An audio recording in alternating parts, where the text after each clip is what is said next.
Assalamu alaikum, hürmetlik Uyguristanlıklar ve assalamu alaikum dünyanın her kaysi joylarida sergandarlık ve sersanlık içinde yaşayotgan muhaciret qarindoshlar. Aldı bilen hemmelerinin rozi itiga mübarek olsun. Cenab-ı Allah bizlerge azat ve hür Uyguristan'da, vatanimizde, ailemiz ve dostlarımız bilen heyet ve bayramlarını ötküzüşke bizge nisip kılsın.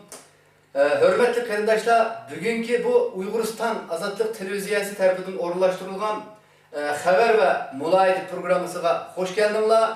Bugünkü bu sohbetimizde Uyguristan Azatlık Teşkilatı'nın muavir reisi Abdülhamidcan bizden birle. Aziz qarindoshlar, hammalar ma'lum bo'lgandek, bu yil 7 ayning 21 günü Yaponiya Erkin Demokratlar Partisi'nin Avam Palat'ta saylimi bulup Shinzo Abe başçılığındaki Yaponiya Erkin Demokratlar Partisi yukarı palattada galba kılıp bu resmi yani kabin teşkilledi. Bunun bilen bu Yaponiya tarihindeki bu milletçi deb tanılayotgan bu partiye Yaponiya'nın içki ve taşkı siyasetlerinde, kanun özgertişlerinde yeniliklarını ilip bardığanlığını dünya jakalagan oldu. Elbette hemmeler ma'lum bo'lgandek Shinzo Abe bu Uygur Milli Azatlık Hareketi'de bizge tanıştık bo'lgan bir isim. Ötken 5-6 yıllık bu dava tarihi qaraydigan bo'lsak, Shinzo Abe qancha qitimlab Uygur rahberlerini qabul qildi. Yani 2012 yılı 5. ayda Yaponiyada açılgan Dünya Uygur Kurultayı'nın 4. nöbetlik bu kengaytilgan yig'inidan keyin Uygur siyasi hareketi başta Yapon devlet televizörü buluşuyla bütün Yaponiyadaki teşvikat kuralları bunu dünya teşvik kıldı. Ve Yapon halkı elbette bu kurultayının Tokyo şehrinde açılganlığını kısmen kollab kuvvetledi. Biz bugün muşu münasebet bilen bu Yapon Xitay münasebetleri, Amerika Xitay münasebetleri ve Uygur Tayvan münasebetleri, Uygur Amerika ve Yaponiya münasebetleri üstüde toxtalmakçı biz. Hürmetlik Abdülhamidcan, sizge ma'lum bo'lgandek Shinzo Abe yani bu 7. ayının 21. gündeki Yaponiyada ötküzülgen bu yuqori palata saylamada köp avaz bilen yani bular galba kıldı. Galba kılgandan keyin başta Yaponiyadaki teşvikat vasıtaları buluşulan hatta Xitoydagi bazı gizli jurnallarda bu Uygur meselesinin hem de Yaponiyada tiz taraqqiy qilganligi Yapon hükümetinin yani Uygur meselesiga nispeten Tibet ve Uygur meselesiga nispeten yaqindan ko'ngil bildirganligini yazdı ve Uygur teşvikat vasıtalarında başta Dünya Uygur Kurultayı'nın web sayısı buluşulan Erkin Asya Radyosu ve başka web saytlarda bu doğruluk köplegen haberler işlendi. Siz aldığı bizge bu Yaponiya bilen yani Yapon Uygur münasebetlerinin bir tarih doğruluk azrak sözde premsiz. Assalamu alaikum. Albilen vatan işi istedeki barlık Uyguristanlık qarindoshlarning ro'ziyatiga mübarek olsun. Bu yaxshi bir ilgirlash, yani Yaponiyada Erkin Demokratlar Partiyasining hokimiyat beshig'i chiqishi, bo'libmi yuqori palatada ustunlikni egallashi, o Yapon siyosatining bo'libmi Xitoy Uyg'ur munosabatiga nisbatan aytganda Yaponiyada bir yenilik, yani siyosiy jihatda, tashqi siyosatda bo'libmi Xitoy Uyg'ur munosabatlarida ve G'arb Yapon munosabatlarida yeni bir qadam ilgirlash bo'ldi deb qaraladi. Albatta buni aslida Yapon ishlar mutaxassislari so'zlaydigan temida endi hozirgichalik yeterlik axborot vositalarida yeterlik bir tashviqot qilinmadi. Masalan, o'tgan yil Dünya Uygur Kurultayı'nın 4. navbatligi Tokyo'da chaqirildi. Hozirgichalik dunyoning har qaysi joylarida Washingtonda chaqirilgan bo'ldi qurultaylarimiz. Belgiyada masalan Yevropa parlamentida qurultay chaqirilgan. Yig'inlar dunyoning damahyalarida mashhur markazlarda chaqirilgan bo'ldi. Ammo o'tgan yil Tokyo'da chaqirilgan bu qurultayga o'xshash bundaq bir yani tashviqot vositalarida ta'sir qo'zg'almagan, shunchalik bir hayron qoldikki, xuddi vatimiz pat yaqinlar Yaponiyaning yordami bilan bir mustaqillikka erishgandek shunchalik darajada hayajonlandik. Mana shu aytgan chog'da 10 bir tashviqot vositalarida yana bir dunyoga ko'rilishi u cho'ng bir masala emas. Bir millatning bo'libmi bizniki mustaqillik masalamizga nisbatan aytgan chog'da o bir cho'ng bir masala emas. Ammo hozirchilik biz yashab kelayotgan davrda unchalik bir tashviqot bo'lmaganlikdan bo'libmi chet el matbuotlarida ma'lum bir davlatning matbuotlarida unchalik tashviqot qilinmaganligi uchun biz shunchalik hayajonlandik, xush bo'ldik, mamnun bo'ldik, ko'p umidlandik. Ammo Yaponiyalarninki, ya'ni Yaponiyaning tashviqotida Uyg'ur masalalarini o'tirib chiqayotgandek Xitoy matbuotlarida Yaponiyaga qarshi Yaponiyaning ya'ni Uyg'ur siyosiy masalasiga, Uyg'ur mustaqillik harakatlariga tashviqot vositalarida bo'lsin yoki siyosiy jihatdan ma'lum bir qo'llab hamkorlik qilayotgan bir ishlarga, ya'ni Xitoyning norozilik bildirib, o'xshamagan to'rbatlarda turli gazet, televiziya tashviqot vositalari norozilik bildirib shunday qilyapti. Ammo bizning Uyg'ur tashviqotimizda hozircha tuzuk bir axborot yo'q. Mesela qanday axborot deysiz bunda? Mesela pozitif mi, negatif mi? Mesela Dünya Uyghur Kurultayı yani milli rehberimiz anımız Rabia Kadir Hanım'ın imzasıyla bu yani Japonya parlamentoga Shinzo Abe'ga tebrikler kayıt yazılgan mesela. Ve hatta Erkin Asya Radyosu'nu iş kaptanının aldığında zaten bu topluma teşvik kılındı. İşte bu doğru haber verildi halkımızga. Bu ne yaxshi yapıldı? Bunun o'zi yani bir partiyaning rahbari yoki bir davlatning rahbariga tabrik yo'llashdan odatdagi bir masala, o bir yani alayda bir ish emas, ammo bizning bir mamnunligimizni bildirish uchun yana bizniki rahbarlarimiz Yaponiyada bu yangilik yuzlanayotgan bu Yaponiyada hokimiyat beshig'i chiqib, yani bundaq bir vaziyatga shakllangan bu Shinzo Abe rahbarligidagi Erkin Demokratlar Partiyasiga bir tabriknoma yo'llash bu odatdagi bir majburiyat. Ham buni xalqimizning bilishimi bir yaxshi bir qisqa bir xabar berishga bir ahvol. Ve shuningdek Erkin Asya Radyosu'da bir qancha qatim xabar chiqdi. Yani bu xabar qanday xabar deganda shu asosli Erkin Demokratlar Partiyasining o'tgan yilgi sentabr oyida, 2013 yil sentabr oylarida Erkin Demokratlar Partiyasi yana bir kichik bir partiya bilan koalisyon bir hukumat tashkillagani bu qatim bu yil 7-nji oy ichidagi, ya'ni 7-nji oyning 4-dan boshlab 7-nji oyning 21-ichilik bo'lgan saylov kurashlarida yana bu partiyaniki millat vakillari ko'p sonliqni egallab, yuqori palatada ustunlikni egallashi, bu yerdagi ya'ni so'z sohibi bo'lishi, bu to'g'risida yana bir tashviqotlar bo'lgan xabar, ya'ni bu qanday xabar. Ammo meni kutayotganim, men demoqchi bo'lganim, Yaponiya zodi Uyg'urlarga nisbatan qanday bir rol o'ynaydigan davlat, tarixda qanday bo'lib o'tgan, hozirgi vaziyatda, hozirgi dunyoning butun dunyoning iqtisodiy masalalarini hal etishayotgan, o'zini iqtisodiy jihatdan krizdan qutultirishga jon-jahldan tirishayotgan bu mushu vaziyatning o'zida Yaponiya qaysi o'rinda tura oladi?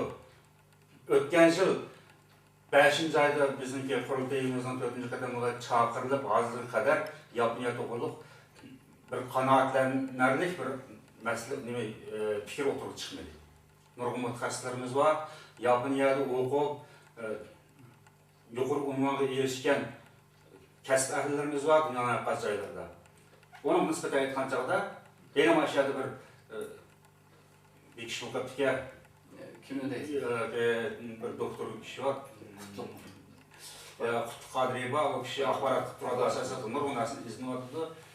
İlham Mahmud. İlham Mahmudov qurultayning ma'muriysi, u kishi shu tashkil jihatdan faoliyat qildi, uning bir fikri jihatdan jiq bir Uyg'urlarga yetkazgan bir ishlar ketmaydi.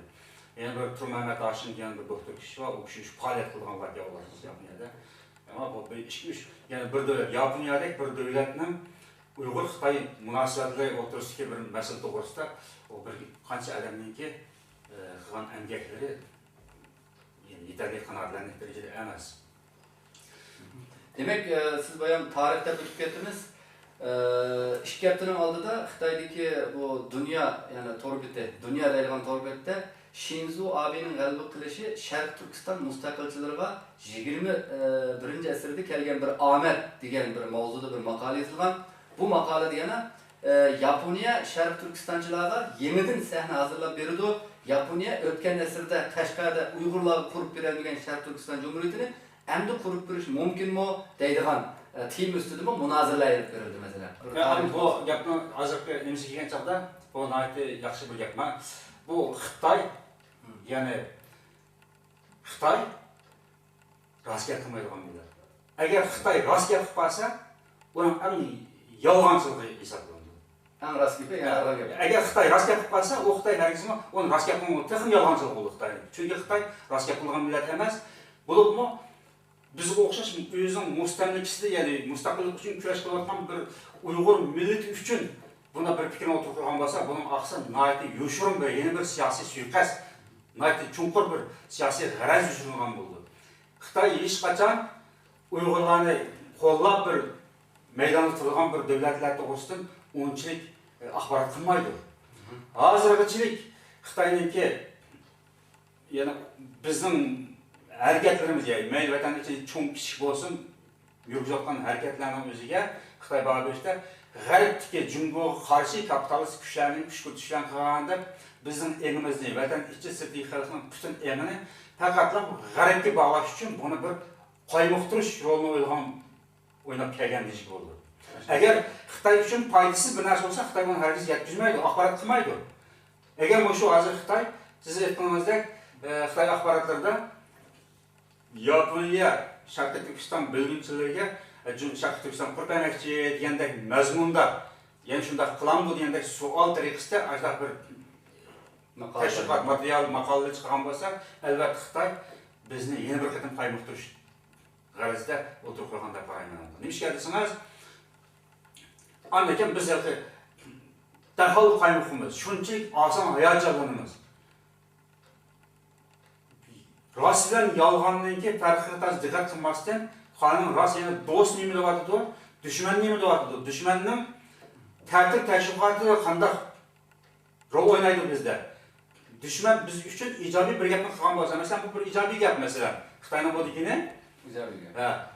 O'tgan asrda Sharqiy Turkiston, ya'ni Yaponiya Sharqiy Turkiston qurbanmakchi bo'lib maqsad etilmagan, bu asrda uni qurbanmakchimi deb agar bunday bir temada Xitoy bir maqola yozib, ya unda bir axborot vositalarida fikr e'lon qilgan bo'lsa, albatta bu Xitoyniki yomon g'araz yoshirilgan. O'tgan asrda, yana bu keyingi savolingizga kelsak, o'tgan asrning o'zida Yaponiyaniki qurbanmakchi bo'lgan binasi yo'q.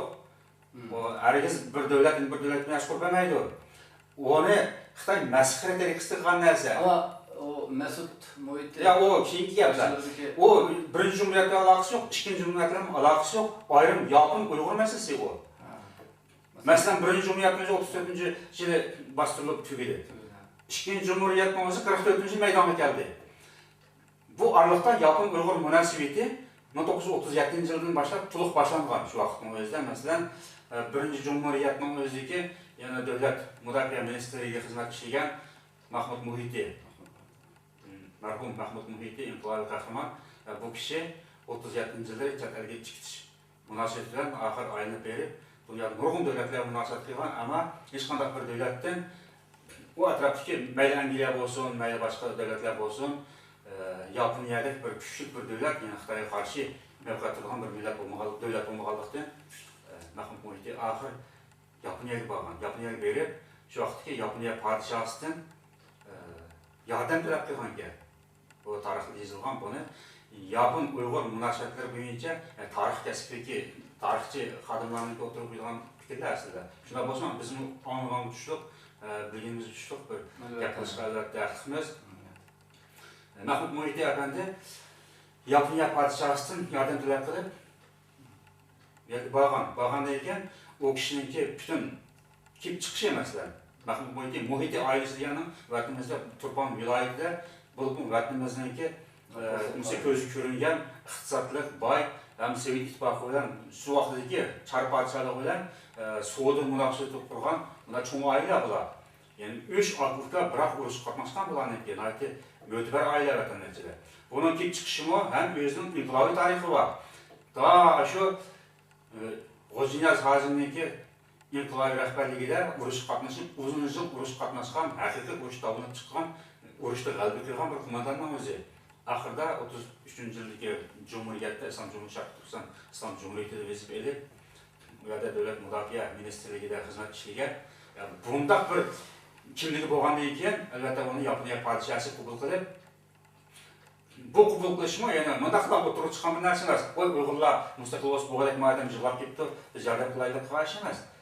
Yaponiyaning shu vaqtdagi strategiyasi Manjuriyani davlatga qurib chiqish rasmiy. Xitoyning o'zining ma'lum jihati idora qilish. Unda bo'lgandan keyin albatta Xitoyning g'arbiy ishg'oliyatidagi tuproqdan Sharqiy Turkistonlik davlat qurgan bir kishiga berib, yordam qilgan chog'da albatta bu Yaponiyaning strategiyasi uchun, Yaponiyaning milliy manfaati uchun eng kuchli, ya'ni bilmas bir qimmat. G'arb tarafdan Uyg'urlar hujum qildi Xitoyga, qistaydi. Sharq shimol tarafdan Yaponiya qistaydi. Ondan keyin Xitoyning o'tir qismlaridan Tungalar qistaydi. Bu har tarafdan qistab, shu vaqtdagi Mahosel, Maofang deydigan Tungan qo'mondonlarni Yaponiya tashkil qilganlar majmualarimiz. Bu Yaponiyaning milliy manfaati uchun tepilmas bir ittifoqdosh Mahmud Muhitini u yerga berib yordam talab qilishi. Shuni bilan Yaponiya podshosi Mahmud Muhitiga bir diviziya askar yordam qilganga, o odatiy gap emas.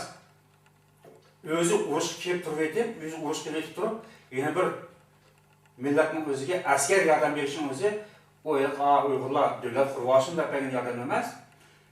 Mush urushda har tarafdan qo'rshab kelib, Xitoyning mavjudligini biz qilmaymiz. Bu yerning o'zida haqiqiy bir milliy rayonlar, ya'ni Manjuriya, Mong'oliya masalan, Uyg'uriya, Xitoy musulmonlari, Tungallar masalan, qatorliq Xitoy davlati o'zimi mana bir mustaqil milliy davlatlarning o'tirg'i chiqishini keltirib chiqarmoqchi.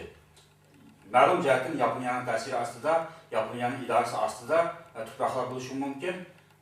Shunday bir vaziyat ostida o'tirib kelgan bir hamkorlik bu. Ammo shu vaqtning o'zida Mahmud Muhiti bir diviziya Yaponiya askarini boshlab, o'zining moyini Sharqiy Turkiston milliy armiyasi va shu vaqtdagi mustaqil davlatdan chiqqan armiyalar shu armiyalardan birlikda yurish qilgan. Shiang degan chog'da balki bu davri Amerikaning Yaponiya qilish muariliga atom tashlash davriga to'g'ri kelgan bo'lishi mumkin. Mahmud Muhiti akanning yurak infarktasi, yurak yerida shu vafot bo'ldi. Vafot bo'lgandan keyin agar bu bir qo'mondon vafot bo'lsa, bu bir diviziya askar bu yerda taqib ketmaydi aslida. Asosan Yapon urushda mag'lub bo'lgan davrga to'g'ri kelgan bo'lsa kerak. Shuning bilan bu urush oxirlashib, Mahmud Muhiti vatanga chilanmagan. Agar shu vaqtda bir diviziya askarlar Shanshisha tarafga yetkinchilik bo'lsa, u vaqtdagi vatanimizni besib ketayotgan dominant armiyalari tarmarlar. U vaqtda tarmar o'zini o'ltirib tugatıyorlar. Bu qanday vaziyat desangiz, bizning vatanning o'zida shimolda Sharqiy Turkiston mustaqil jumhuriyati bor. Qo'lchi markaziga 3 viloyatni tarkib topgan mustaqil Sharqiy Turkiston jumhuriyati bor. Janubning o'zida gomindanchilar egallab yotgan 7 viloyatning o'zida 100 ming bo'lgan partizan bor. Qo'zg'otilayotgan Xitoy shu vaqtda gomindanning 500 ming kishilik davlat armiyasi tarmarib chekinib o'lib ham oxirida Urumchi rayonini qapsab qo'ygan shu vaqtning o'zida. Sharqiy Turkiston milliy armiyasi bir buyruq bilan Manas daryosiga to'xtab qoldi. Ondan keyin bu Janubning o'zida o gomindanchilar har qancha o ya'ni idora qilib izlab bakkan bo'lsin, gomindanchilarning ta'siri yo'q. Ular shu Urumchini qapsab, bu yer viloyatning o'zining g'alchilarini chiqsilib, tashqat qo'y, o'g'rilig'ini tekib fikirmanlar, bu yer turklarning qo'lida turish kerak. Oxirida biz sivil rus qo'mondasidan qo'lga ketimiz. Ele o'g'rina kelgan kirmanlar mushundaq tashviqot qilgan bo'lsa-mu, u gomindanchilarning hech qanday ta'siri qolmagancha. Ya'ni Janubdami Sharqiy Turkiston Xalq partiyasi, Inqilobiy Xalq partiyasi, ya'ni Ahmadjon Qosimiy afandi kelib, davlat raisi kelib, o'zi bevosita tashkillangan partiya yachiklari bor. Shunchalik bir vaziyat shakllanib qo'ygan. Agar Yaponiyaga shu vaqtda atom tushish bilan u urush Shianda oxirlashmagan bo'lsa, ya'ni Mahmud Muhit'i başlap ketken kumandalık. Belki Mahmud Muhit'i ülüp ketken bilen o askerler o yerde tamamen yok etmekti. Demiş gelirsiniz o bir dirge askeri yitilip kalgan bir adam ülüp düşe akılıştığa iş yok. Onun içinden terbiyelengen nurgun yapın kumandaları var. Şu askerin içinde devlet başkuralığı da hakiki yetişken adamlar buldu elbette. Olar yine bu kuruşun davamlaştırıp o vaxtıda şərqdən besib kirgan çağda o vaxt Gomindancılar ve Gomindanın qalıcıları, Gomindanın armiyaları belki Turxanlığa ot yaxıb özünü patlayıp öldürüp həmiz tügəydi şu 45 yılları.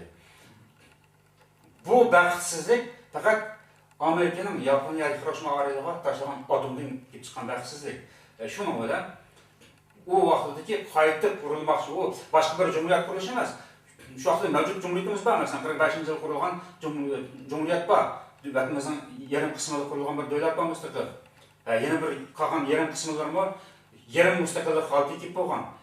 O vaxtda bir divizya asker, Yapon askeri Şarkı Türkistan Milli Armiyası tərkibine girdi olar. Yapon armiyası tərkibine girməydi.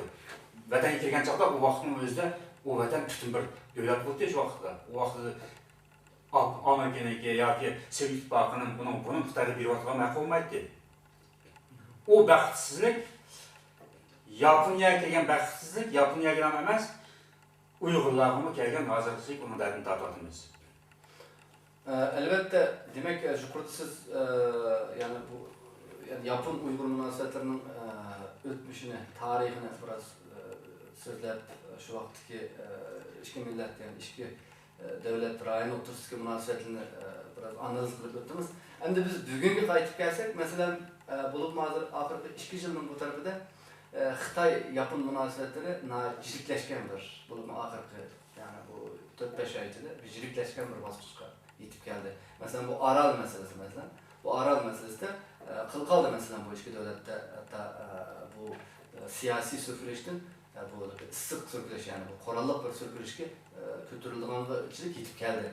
Derman bu vakitte bu Japonya'da bu Erkin Demokratlar Partisi yani bu milliyetçilik bilen, Yapon milliyetçilik bilen bilingen bir partiye bu yukarı avam palatlarının sayılımında galip kılıp güçlü kolu aldı. Bunun bilen hazır meyli Yapon teşvikat vasıtası olsun, Xitay teşvikat vasıtası olsun bu mesele birden hazır oturup çıktı yani her yerde bir kızlık mesele var.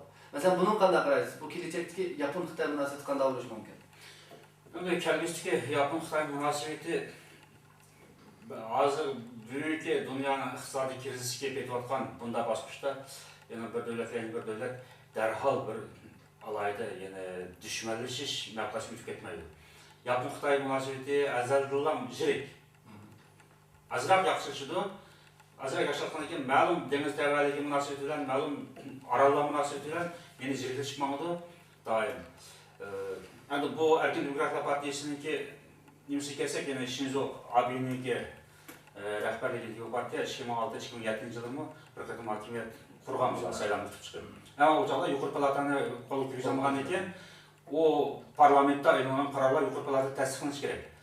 O parlamentda ular hukumatda bir qarorni elib sunğanıga tasdiq chiqmagandan keyin, yani palash o'rin tushganki, u chekinib, hukumatdan chekingan. To'g'ri. Yani bo'libmi oldingi yildagi Fukushimadagi atom nemasan portlashi bilan Yaponiyada eg'ir bir kriz chiqib, Yapon xalqining bu atom ishlariga, atom energiyasiga qarshi turishi mushu munosabat bilan bu partiyaning qayta bir qatim yana hokimiyat beshiga chiqishi ham mushu partiya millat vakillarining yuqori palatada o'rin egallashiga kelgan bir omad. Shu Fukushimadagi portlagan atom ta'siridan bularga omad keldi. Ammo Xitoy Yapon munosabatining birdan jiddiylashib, yana bir alayda urush vaziyatiga ason o'tmaydi. Yaponiya chunki Yaponiya urush qilgan davlat emas. Shunday urushni mag'lub bo'lgandan keyin u tinchlik bilan xuddi Germaniyaga o'xshash tinchlik qilgan davlat NATO tarkibida yoki Amerika g'arb tarkibida ma'lum askar chiqarishi mumkin. Ammo o'zi bevosita bir alayda kaskinlashib urush qolgan darajadagi bir ziddiyatga yetmasligi mumkin. Bular yana yaxshilashib menishi mumkin. Xitoy Yapon masalasi. Ammo bu yani şahsen Shinzo Abe'nin o'zining kelib chiqishi, oilaga kelib chiqishiga nisbatan aytganda Xitoy bunun qanday bakir ne hüküdür. Yani bu partiyanın galiba kılışı, bu partiyadakilerin uygulanan ma'lum jihatdan bir münasebet kılışıdan unchalar o'tib ketmasligi mumkin. Bu oiladan o'tmaydi. Chunki buning oti bo'lsin tortib, ta Yaponiya padişahının devlet armiyasida xizmat qilgan yuqori darajalik xodimlar bo'lganki, buniki boshqa jamoatlarmi, tog'illarmi, o'sha Erkin Demokratiya partiyasida xizmat ishlab kelgan. Bular qachonlar hukumat besh yil chiqsa, Xitoy bilan bo'lgan surkilish o'tirib chiqadigan shunday bir oila gap bularning o'zi xarakteri shundaqki, ham bu partiyaga to'planganlarning asosi Yaponiya millatini suydigan, Yapon davlatini suydigan, bunda xarakterdagi bir kishilarga. Endi Xitoyninki darhol bunday o'tib qo'yishi o Yaponiya biz kirib darhol bir Xitoyga ziyon keltirolmaydi. Masalan, Janubiy Koreya, Shimoliy Koreya urush munosabatlaridami qisqa urush emas, kichik bir to'qinish bo'ldi 2 yildan buyon. Shu ishdan Yaponiya hali yaqinlashgan bu munosabatlar. Agar masalan Ikki Koreya urushi qolsa, Yaponiya ham o'zini mudofaa qilish kerak bu vaqtda. Yaponiya o'zini mudofaa qilish uchun Amerika bilan munosabat qildi, NATO bilan munosabat qildi. Yaponiyaniki bu taraf xatarli Xitoy uchun. Agar Yaponiya Xitoy munosabati rasmiy jerklashib, dushmanlik tarafga yutib qolsa, u vaqtda Yaponiya yolg'iz Xitoydan taqobil qilgan bir iqtidori yo'q bo'lishi mumkin. Yaponiya bilan Xitoy ziddiyatlashdi demak, G'arb bilan NATO bilan Xitoy yana bir qatim ziddiyatlashdi deganni isbotlaydi. Xitoy bu tarafdan qo'rqadi. Shunga hozirda Yaponiyaning iqtisodiy krizis masalasi xeyli og'ir. Bunda bir vaziyatda Xitoy o'zining eng arzon ish haqi, eng arzon tovar bozori bilan Yapon kapitalistlarini o'ziga jalb qilish. Agar Yapon kapitalistlar Yapon xalqi o'zining iqtisodiy manfaatini chiqish qilmoqchi bo'lsa, hozirgi partiyaga norozilik bildirishini kuch ko'tib chiqish masalan. Xitoyning g'arzi bu. Albatta, ya'ni Yapon bahori degan o'sha bir harakat qo'zg'alsa, bu partiyaga bir qarshi chiqib, bular hokimiyat beshini tushsa, undan keyin bizning kelgusimizdagi xotirjamligimiz yana bir qatim kapalatga ega bo'ladigan bir shumg'ariz bo'lishi mumkin Xitoyniki. Shunga o shartli kuchdan qurmoqchi Xitoy Uyg'ur ishlariga Yaponiya yirik aralashib, andagi Xitoy Yapon o'tirishi ziddiyatni paydo qilib, u vaqtdagi Yaponiya xalqining iqtisodiy manfaatiga ziyon keltirmoqchi deydigan bir nuqtadan Yapon xalqini bu hokimiyatga, bu partiyaga qarshi bir tutish rolini o'ynash uchun qatgan bir tashkilot bo'lishi mumkin Xitoylarning. Hurmatli qarindoshlar, programmamizni vaqtliq e'lon programmasi munosabati bilan to'xtatib turamiz.